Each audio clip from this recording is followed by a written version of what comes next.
Hey guys, Aaron here. Today we're going to be replacing the water pump assembly and thermostat on a 3.5 liter Ecoboost engine on a Ford F-150 truck. Now the truck in this particular video is a 2015 F-150 King Ranch with a 3.5 liter Ecoboost engine, and we're experiencing a little bit of water coming out of the weep hole of the water pump itself. Now there are a couple O-rings that will need to be replaced when replacing the water pump, which we'll go over in a little bit.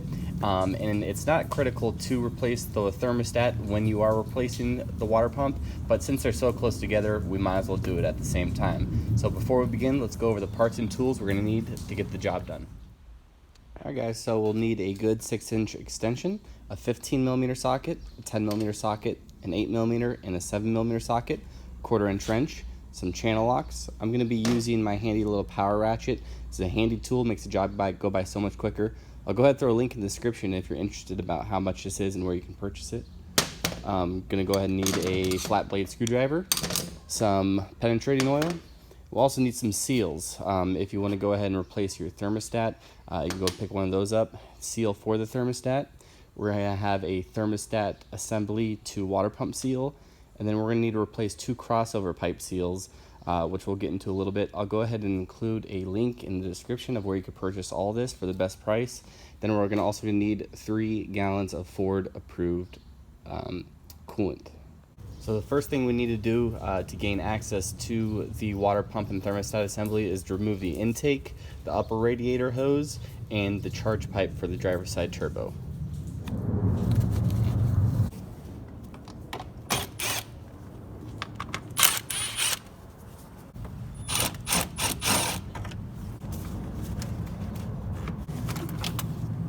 Next, we're going to take off these little connectors and move these pipes aside. Simply just lift up and they'll just pop right out.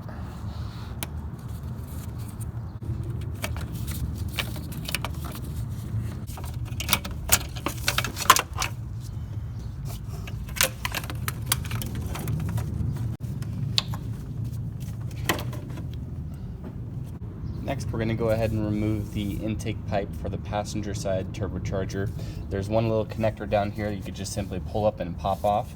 There's a vacuum hose we're going to have to disconnect, and we're going to have to loosen the hose clamp on the turbocharger going through the wheel well using a 7mm socket.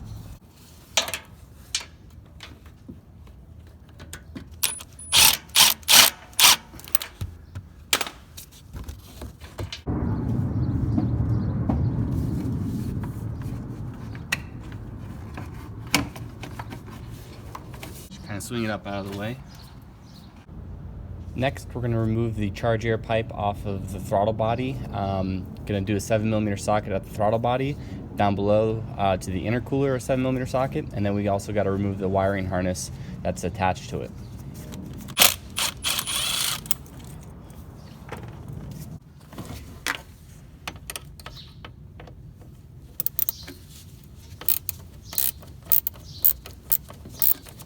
Once this hose clamp's loose, we can go ahead and push up on the pipe and it should break free of the intercooler here.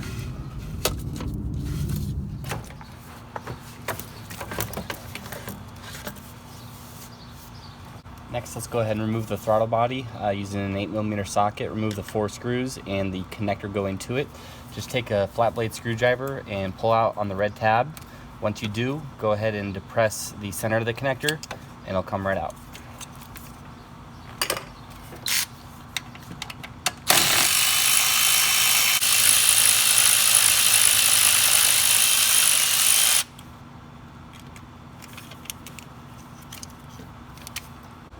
Alright, so the last thing before we start draining the coolant is we need to remove this charge pipe, which is in the way of the thermostat. Using a 7mm socket, loosen up the hose clamp that's at the turbocharger, and then down by the intercooler on the passenger side.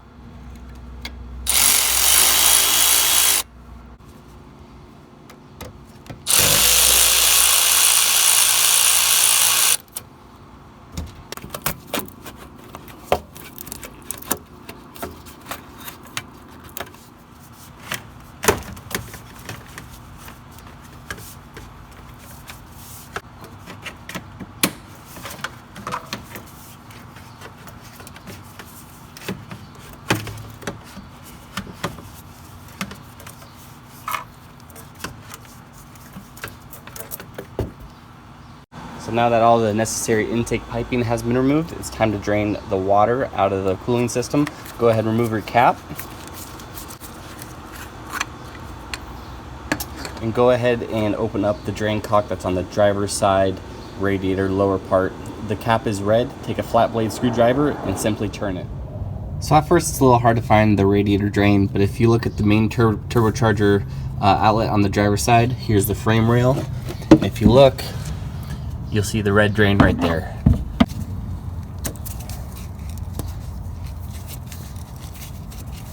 So when the majority of the coolant has drained out of the coolant system, it's time to go ahead and remove a couple of the hoses that go to the thermostat and water pump. I'm going to go ahead and remove the degas bottle here and lay it aside just for better access for the video. You definitely don't need to move this, it's not necessary. There's just 2 bolts that hold it in.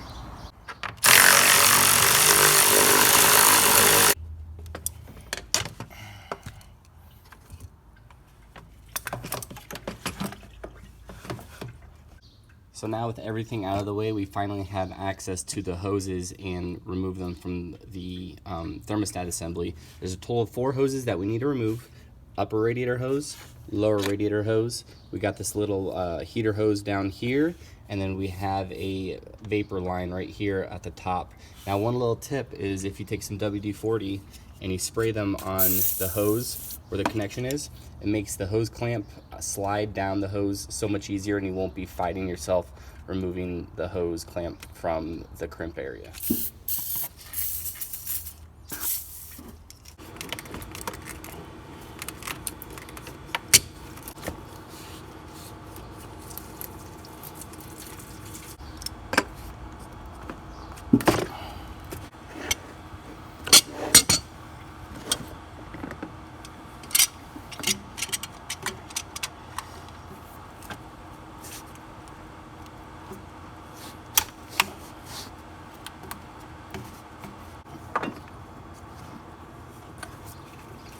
Alright, so we have all the necessary hoses removed from the thermostat assembly right here. So what I like to do before we actually remove this assembly is replace the thermostat, which is located inside of here. We're going to go ahead and take our 8mm socket, remove these 2 bolts, and take this adapter off where we can expose the gasket and the thermostat itself.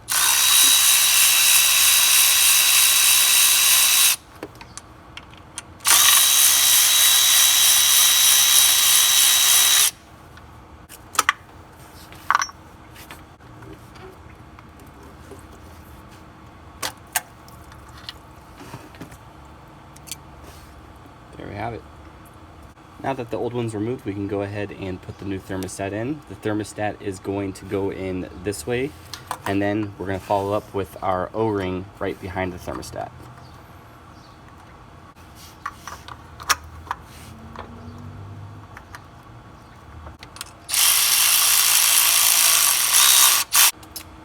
Alright, now that our fresh thermostat is in, let's go ahead and remove this assembly. There's a total of 4 bolts that holds this assembly to the block.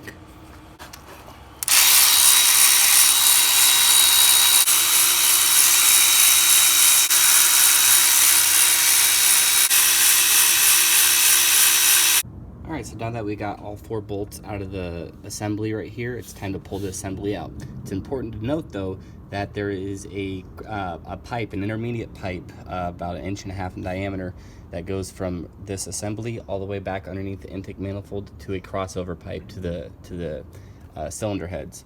Now, when you remove this assembly, chances are you will remove it with the pipe. The pipe generally doesn't stay in position. It's meant to, but it doesn't. So we will need to service both the O-rings on the front and the back side of the pipe. We'll also need to separate the pipe from the thermostat assembly because we won't be able to remove both as an assembly.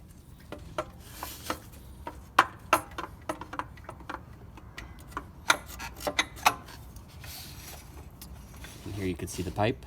What we need to do is break this O-ring and separate the two. Using a little bit of penetrating lube definitely helps. So just spray it inside that connection, twist it around a little bit, and it'll start to come out. As you can see, it just did. You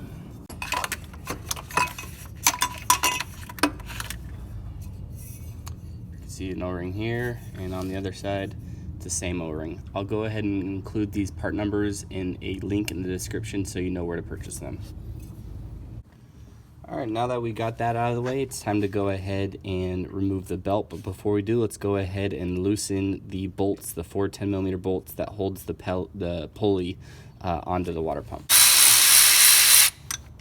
Alright, now we're going to take a 15mm socket and loosen the tension on the belt, removing it from the pulley of the water pump.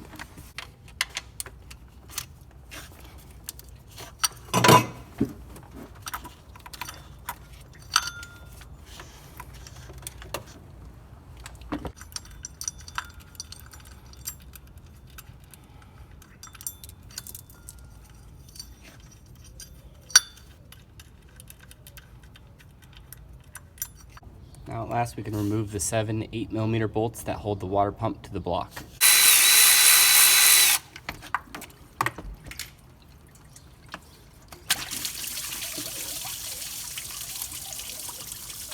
Alright, so before we go ahead and throw our new water pump on, let's just go ahead and clean up the mating surface, making sure there's no gunk on there that's going to affect the mating surface of the seal.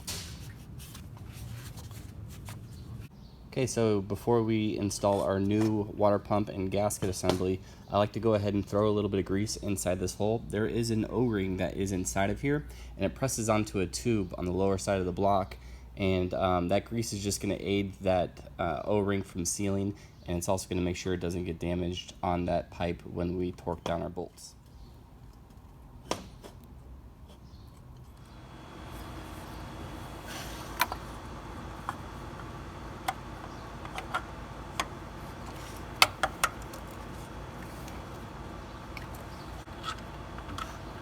I like to go ahead and get the bolts all just started with your fingers. That way you can manipulate the pump if need be. Now that all the bolts are in, we can go ahead and get them snug. After that, we're going to go ahead and torque all the bolts down to 71 inch-pounds. And then after that, we're going to turn the bolt an additional 45 degrees.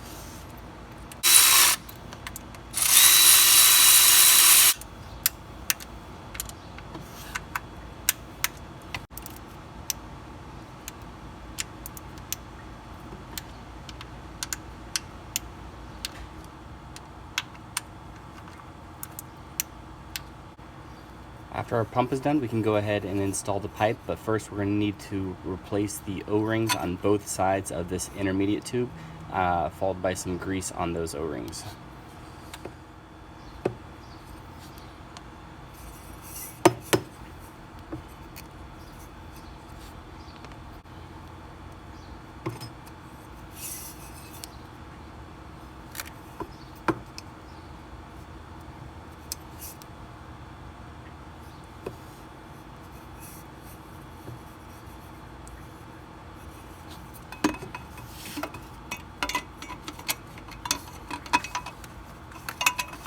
Gonna have to fish for it, but you will get this pipe in, and you just kind of got to feel around, and once it snaps in, you'll definitely know.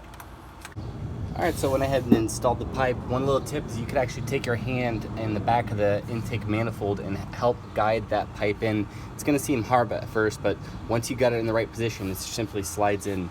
Now we could take our thermostat assembly, go ahead and replace this O-ring, and we can go ahead and install it back onto the block.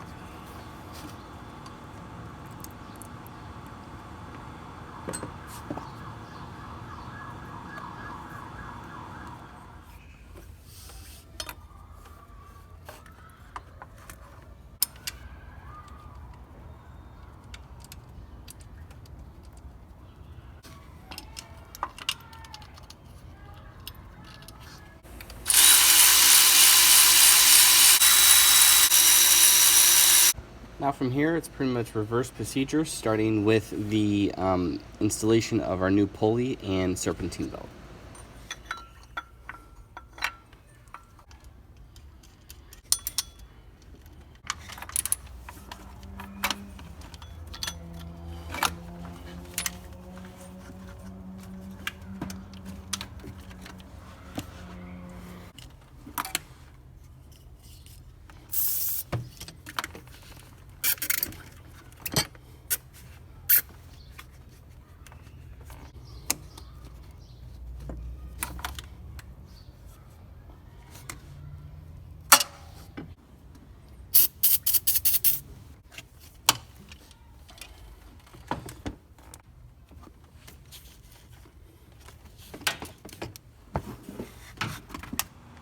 Now that we have all our coolant hoses back together, it's time to put on our throttle body and then our charge air cooler hoses.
Alright guys, once you got everything bolted back into place, it's pretty much time to add the coolant into the system, start the vehicle, and check for leaks. And then after that, we're going to go on a test drive to confirm that the vehicle gets the proper operating temperature and there are no leaks at that temperature.